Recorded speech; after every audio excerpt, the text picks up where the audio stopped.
नमस्कार, स्वागत है आप सभी का बनो अपना फाइनेंस मिनिस्टर में। और मैं हूं आपके साथ कविता थपलियाल। और इस शो में अगले आधे घंटे बात होने वाली है आपके इन्वेस्टमेंट्स की, आपके निवेश की। आपको बताएंगे कि सही तरीका अपने सभी फाइनेंशियल गोल्स को पूरा करने का क्या है। फटाफट एक नंबर व्हाट्सएप आपके स्क्रीन पर फ्लैश करते हैं, नोट डाउन कर लीजिए और उस नंबर पर अपने सवाल आप हम तक पहुंचा सकते हैं। और साथ ही अगर यूट्यूब पर लाइव देख रहे हैं तो कॉमेंट बॉक्स में भी अपने सवाल डाल सकते हैं। हमारे एक्सपर्ट्स लाइव जुड़ेंगे और आपको बताएंगे कि आपके लिए सही रणनीति के लिए क्या है। लेकिन आज के शो की शुरुआत हम बेहद खास आंकड़े के साथ करने वाले हैं। स्क्रीन पर कुछ डेटा भी लेकर आएंगे, दो मेहमान जुड़े हैं, उनके साथ चर्चा भी करेंगे। म्यूचुअल फंड निवेशकों के लिए FY26 आसान नहीं रहा है, क्योंकि आपके पोर्टफोलियो में फंड्स में नेगेटिव रिटर्न आया है। सेबी की जो एनुअल रिपोर्ट है उसमें यह पाया गया है कि एक साल में नेगेटिव रिटर्न देने वाले म्यूचुअल फंड की संख्या जो है लगभग 3 गुना बढ़ गई है और ये बढ़कर 731 हो गई है। वहीं 10% से ज्यादा रिटर्न देने वाली स्कीम्स की संख्या घटकर 198 रह गई है। FY25 में 243 स्कीम्स नेगेटिव रिटर्न्स दे रही थी। FY26 में यही आंकड़ा 3 गुना बढ़ गया है, 731 हो गया है। 10% से ज्यादा रिटर्न वाली स्कीम्स 304 से घटकर 198 रह गई है। यानी आपको डेफिनेटली चिंता होगी। इसीलिए बहुत सारे दर्शकों के सवाल भी ऐसे आते हैं कि क्या फंड से निकल जाए या ना निकले। अब दूसरी ओर FY26 में इक्विटी ओरिएंटेड स्कीम में लगभग 3.46 लाख करोड़ से ज्यादा का निवेश आया है। इक्विटी स्कीम्स का AUM लगभग 32 लाख करोड़ पर पहुंच गया है। सवाल यहां पर यह है कि नेगेटिव रिटर्न तो आपको दिया है, SIP क्या आपको रोक देनी चाहिए? लॉन्ग टर्म के लिए निवेशित है, फंड परफॉर्म नहीं कर रहा है, क्या करना चाहिए? कुछ स्पेसिफिक फंड्स के नाम भी आपको बताते हैं। आखिर जो गिरावट आ रही है वो कहां कहां आ रही है, अलग अलग कैटेगरीज को इसको देखते हैं। टेक्नोलॉजी और डिजिटल फंड्स, सबसे ज्यादा दबाव इन पर आता हुआ दिखाई दे रहा है। ये इसलिए देखने को मिल रहा है क्योंकि यहां पर जो है सेक्टर परफॉर्म नहीं कर रहा है। कुछ स्कीम्स में SIP निवेश के आधार पर अगर हम देखें 30 से लेकर 47% तक की गिरावट देखने को मिली है।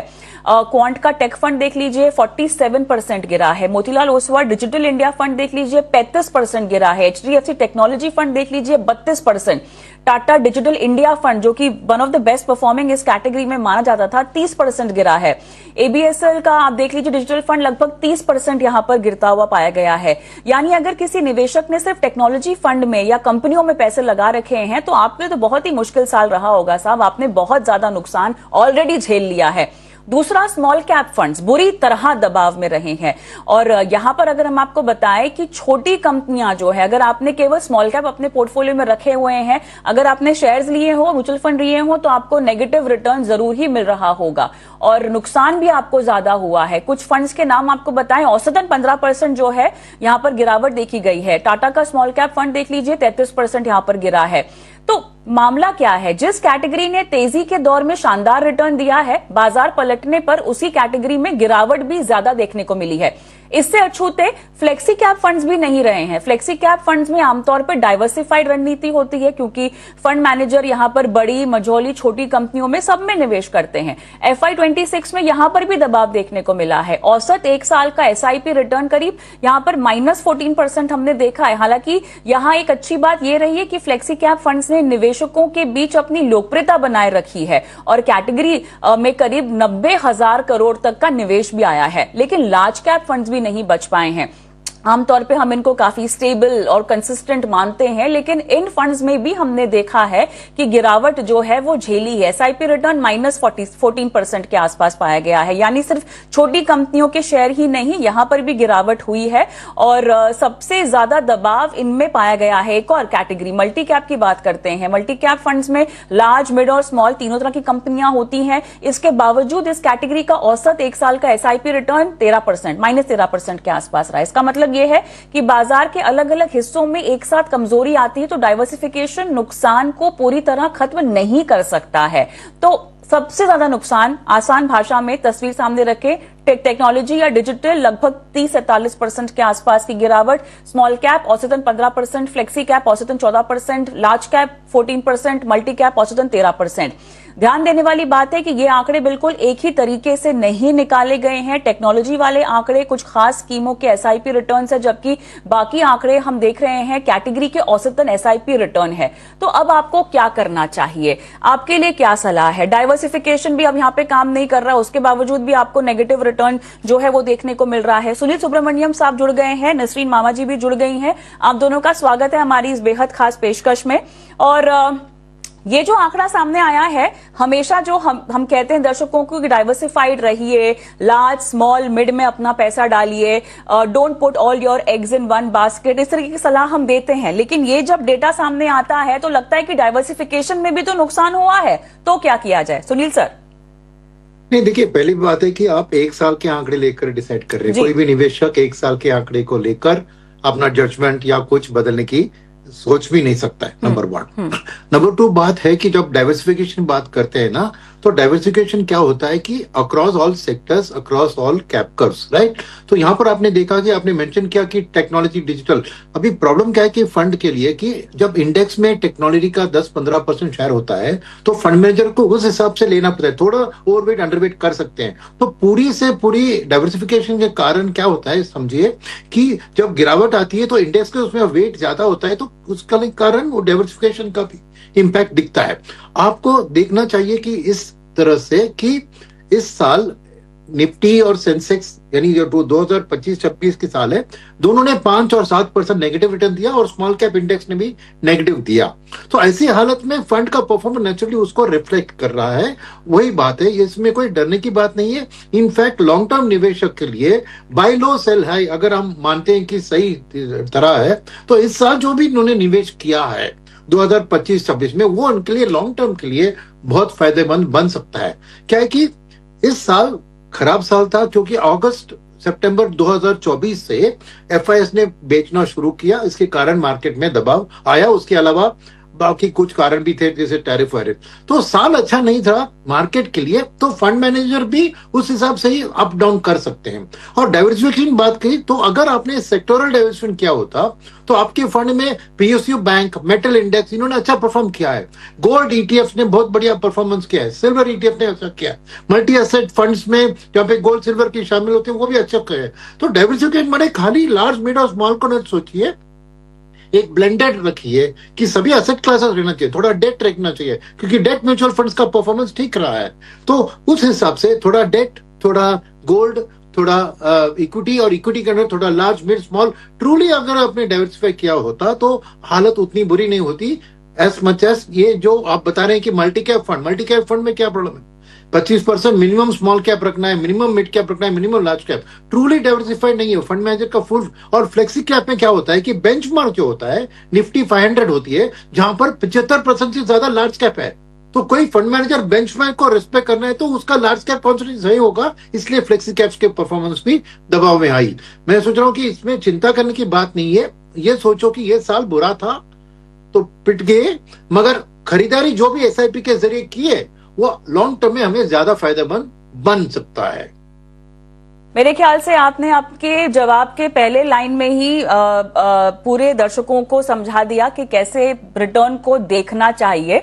डाइवर्सिफिकेशन बहुत जरूरी है, एक साल का रिटर्न नहीं देखना चाहिए क्योंकि आपने बहुत लंबे समय के लिए निवेश किया हुआ है। बात आपकी बिल्कुल सही है, लेकिन निसरीन, यही वो समय है जब आप एक रणनीति, क्योंकि निवेश बदला भी जा सकता है, सब कुछ कैटेगरी में खराब परफॉर्म कर रहा है, लेकिन अगर आप सबसे ज्यादा खराब परफॉर्म कर रहे हैं तो क्या उस वक्त अपने फंड को निकाल दें? अब यहां पर मान लीजिए स्मॉल कैप की मैं बात करती हूँ क्योंकि स्मॉल कैप का यूनिवर्स बड़ा होता है। फंड मैनेजर्स जो हैं बहुत सारी कंपनियों को देख सकते हैं, उनकी एक फिलॉसफी होती है, उनकी एक थीम होती है, वैल्यू ओरिएंटेड, ग्रोथ ओरिएंटेड, जो भी वो लेते हैं एक फिलॉसफी के तहत शेयर्स का चुनाव करते हैं। लेकिन अगर आपका स्मॉल कैप फंड पूरी कैटेगरी में सबसे खराब परफॉर्म कर रहा है और लगातार खराब परफॉर्म कर रहा है, मतलब 6-8 महीना लगातार, आप बताइएगा कि क्या सही ड्यूरेशन होती है देखने की खराब परफॉर्मेंस भी, तो क्या बदल देना चाहिए? क्या किस बिना पर आपको ये निर्णय लेना चाहिए? तो स्मॉल कैप फंड एक कैटेगरी है जिसमें हमारी tenure at least 5 years and 7 years upward है। तो हम एक साल में तो पैनिक करनी, it's not the right thing to panic in 1 year or 6 months or 8 months। जब भी हम एक स्मॉल कैप फंड में हम इन्वेस्टमेंट करने की डिसीजन ली है, तभी हमें एटलीस्ट 3 to 4 years लगातार एसआईपी में इन्वेस्ट करना चाहिए बिफोर वी डिसाइड कि हमें ये एसआईपी बंद करनी है या स्विच करनी है कि और स्मॉल कैप फंड में जाना है। बिकॉज स्मॉल कैप की मीनिंग ही वो है कि इसमें जैसे से इंफ्रास्ट्रक्चर एक कंपनी एक पोर्ट बना रही है, एक रोड बना रही है, इसमें टाइम लगता है। तो इसमें वैल्यू डिस्कवरी और प्राइस डिस्कवरी में एटलीस्ट 3 to 4 years निकल जाएंगे। Like steel, any big project में टाइम लगता है। तो जब भी खुद की रिस्क टॉलरेंस और टेन्योर पे पहले ही फोकस करना चाहिए बिफोर आप एक स्मॉल कैप इन्वेस्टमेंट में शामिल हो जाए। आपको लगे कि आपकी टेन्योर है, आपकी वेटिंग पीरियड है, आप ये 6-7 साल या 5 years अपवर्ड्स की पेशेंस आप रख सकते हैं, तो ही आप एक आइडियल इन्वेस्टर है स्मॉल कैप फंड में। तो ये सब हम इन्वेस्टमेंट के पहले हमें सोचना चाहिए। एक बार हमने इन्वेस्टमेंट कर ली, तभी हमें थोड़ी पेशेंस की जरूरत है, at least 4 to 5 years for a small cap fund before हम गेज करें कि ये हमें स्टॉप करके रीस्टार्ट करना चाहिए कि और इन्वेस्टमेंट में। So these are the 2 things I would like to say about small cap fund, patience and tenure. अब यहाँ पर आपने बता दिया कि स्मॉल कैप कैटेगरी में क्या करना चाहिए, लेकिन जो फ्लेक्सी कैप कैटेगरीज होती हैं, सुनील सर भी हमारे साथ जुड़े हुए हैं, शायद इनका नेटवर्क सही नहीं आ रहा है तो मैं उनके पास बाद में जाती हूँ, लेकिन आप ही के पास आऊंगी। Flexi cap, large cap category बहुत जरूरी होती है। देखिए, पोर्टफोलियो में स्टेबिलिटी आपको देनी है, रिटर्न ज्यादा बढ़ाने के लिए मिड कैप स्मॉल कैप पे आप दाव लगा सकते हैं, लेकिन ऐसा नहीं है कि आप सारा निवेश उसमें कर दीजिए।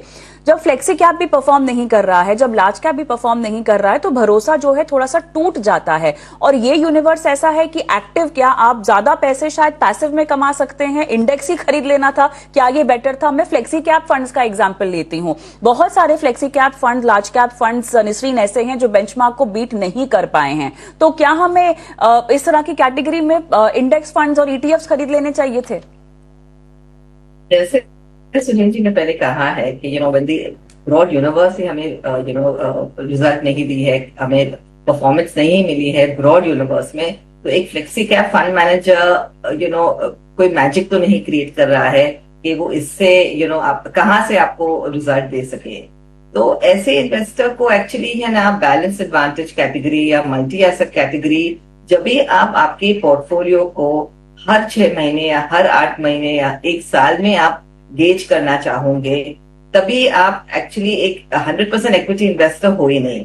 तभी आपको मल्टी एसेट लेने चाहिए जो which will be pure diversification, आपको एसेट क्लासेस की भी डाइवर्सिफिकेशन मिल रही है, या एक बैलेंस एडवांटेज फंड में आप शामिल हो सकते हो जिसमें फिक्स्ड इनकम भी है, आर्बिट्राज भी है और इक्विटी है। बिकॉज एक बार आपने इक्विटी की सॉर्ट ऑफ व्हीकल में आप जुड़ गए या आप शामिल हो गए, तभी आपकी टेन्योर लंबी होनी बहुत जरूरी है। बिकॉज 6 months 8 months में इट इज पॉसिबल कि आपको डिसअपॉइंटमेंट हो, लेकिन यही अपॉर्चुनिटी है कि आप रुपी कॉस्ट एवरेजिंग कर सके, आप यूनिट ज्यादा बाय कर सके। इसी टाइम पे आपको खरीदना है, बेचना नहीं है, स्विच नहीं करना है, लॉस नहीं बुक करना है। तो ये माइंडसेट बदलना बहुत जरूरी है कि जब भी मार्केट में करेक्शन हो, तभी आपको यूनिट्स इंक्रीज करने हैं वही फंड में जिसमें आपको लगे कि इसमें चॉइस है। जैसे थेमैटिक फंड, आपने डिजिटल इंडिया की बात की, टेक्नोलॉजी फंड्स, अभी उनकी जो टाइम है, it's not doing well because obviously FIIs are pulled out money, internationally also these funds are not doing well. So the idea is कि इसी टाइम पे आप एक बुलिश इन्वेस्टर हो ये सेक्टर में, तो आपको यूनिट्स बढ़ानी चाहिए, एक्स्ट्रा मैन्युअली भी आपको खरीदने चाहिए। आपकी SIP तो कंटिन्यू हो रही है, लेकिन एक्स्ट्रा टॉपअप को आपको यही सेक्टर में करनी चाहिए। बट हैविंग सेड दैट, आपको आपके ओवरऑल पोर्टफोलियो में ऑब्जर्व करना चाहिए कि आप ट्रूली डाइवर्सिफाइड है कि नहीं, इवन अक्रॉस एसेट क्लासेस। बिल्कुल। अच्छा, एक चीज, क्योंकि सुनील सर जरा ध्यान दीजिए। बिल्कुल, सुनील सर आपसे भी एक सवाल लेना चाहते हैं। यही वो समय है जब अगर आपने किसी म्यूचुअल फंड डिस्ट्रीब्यूटर से फंड ले रखा है, तो बहुत मुमकिन है कि आपको सही सलाह ना मिले। ठीक है, अभी तो मेरे ख्याल से रेगुलेटर ने काफी सख्ती से नजर बनाकर रखी हुई है, लेकिन इस समय में निवेशक का फायदा उठाने के लिए बहुत सारे ऐसे लोग हैं, अलग अलग जगहों पर मिल जाते हैं जो आपको गलत सलाह दे दें। उन्हें क्या करना चाहिए? मान लीजिए आपने किसी डिस्ट्रीब्यूटर से या किसी एजेंट से फंड लिया हुआ है, आप गए शिकायत करते हुए कि भैया ये तो परफॉर्म ही नहीं करना, तुमने हमें क्या चिपका दिया। क्या सही सवाल पूछने चाहिए आपको उस आदमी से? नहीं, सही सवाल पूछना चाहिए कि पहली बात है कि इन्वेस्टर को जो केवाईसी करते हैं, नो योर क्लाइंट, तो पहले आपको नो योर सेल्फ होना चाहिए। जैसे निसरीन जी कह रही थी, क्या इन्वेस्टर को अपनी रिस्क एपेटाइट समझना चाहिए और डिस्ट्रीब्यूटर एडवाइजर के साथ उसको यही चीज है कि भैया मेरी रिस्क एपेटाइट के हिसाब से क्या आपने फंड चुना है, नंबर 1। नंबर 2, गोल्स और फाइनेंशियल प्लानिंग मेरा किया हुआ है कि नहीं, वो आपको जानते हो, तो उस हिसाब से ये फंड को एक्सप्लेन करो। अगर वो दोनों आंसर सही देता है, डिस्ट्रीब्यूटर एडवाइजर कहता है मुझे पता है कि आपकी रिस्क कैपिटल ये है, और सेकंड आपके गोल के हिसाब से मुझे 10 साल में मैंने इतना स्मॉल कैप फंड का एलोकेशन रखा है, इस साल उसने परफॉर्म नहीं किया मगर 10 साल में वो करेगा। अगर ऐसे जवाब देता है वो जुड़े हुए risk capital plus goal planning को साथ में, तो वो डिस्ट्रीब्यूटर टॉप क्लास है, कोई प्रॉब्लम नहीं है। मुझे पता है कि निसरीन मामा जी जैसे लोग ऐसे ही सलाह देते हैं। अगर डिस्ट्रीब्यूटर कहता है नहीं ये बेस्ट परफॉर्मिंग फंड था इसलिए मैंने बेचा, अब मुझे मत ब्लेम कीजिए, तो आप समझिए कि वो डिस्ट्रीब्यूटर का सलाह ठीक नहीं था। तो इजीली आप ये प्रश्न पूछ सकते हैं और समझ सकते हैं कि क्या डिस्ट्रीब्यूटर सही तरह से सोच रहा है कि 2 चीज है, risk appetite of the customer और गोल के हिसाब से फंड एलोकेशन को चुनना। अगर इन्होंने सही किया है, इस साल भले ही बहुत बुरा करे उसकी पोर्टफोलियो, उसको फिक्र नहीं करना चाहिए। इनफैक्ट अगर वो एग्रेसिव रिस्क एपेटाइट का है, तो ऐसी स्थिति में जहां पर उसकी रिस्कीएस्ट फंड जैसे small cap fund down perform कर रही है, तो उसका एलोकेशन एक्चुअली बढ़ाना चाहिए, क्योंकि रुपी कॉस्ट एवरेज तभी उसका फायदे में आएगा। और हमने पिछले शो कई बार भी कहा है ना कविता जी, कि रिस्क से इश्क बनाओ, तो ये बात है कि अग्रेसिव हो, तो इस साल स्मॉल कैप फंड में जिसने ज्यादा निवेश किया उसको ज्यादा फायदा मिलेगा। तो रिस्क एपेटाइट और गोल प्लानिंग में यही समझूंगा कि एक सलाहकार का मेन रोल यही होता है, और उसने वो पूरा किया, तो ये साल भर साल रिटर्न को देखकर उसको जज मत कीजिए। देखिए, इस चर्चा को तो हम फिलहाल यहीं समाप्त करते हैं। सुनील सर, बहुत बहुत धन्यवाद आपका। जब भी जुड़ते हैं आसान भाषा में बहुत पते की बात समझाते हैं दर्शकों को। बहुत बहुत धन्यवाद आपका आज समय देने के लिए। निसरीन, आपसे गुजारिश है हमारे साथ बने रहें, लेकिन हम भी फिलहाल एक छोटा सा ब्रेक लेते हैं। ब्रेक के उस पार दर्शकों के साथ सीधा जुड़ेंगे और उनके सवालों के जवाब देंगे। आप भी इस वक्त लाइव देख रहे हैं, फंड को लेकर चिंतित हैं, फंड की परफॉर्मेंस को लेकर चिंतित है, फटाफट व्हाट्सएप पर सवाल डाल दीजिए, आपके सवाल शो में शामिल करेंगे।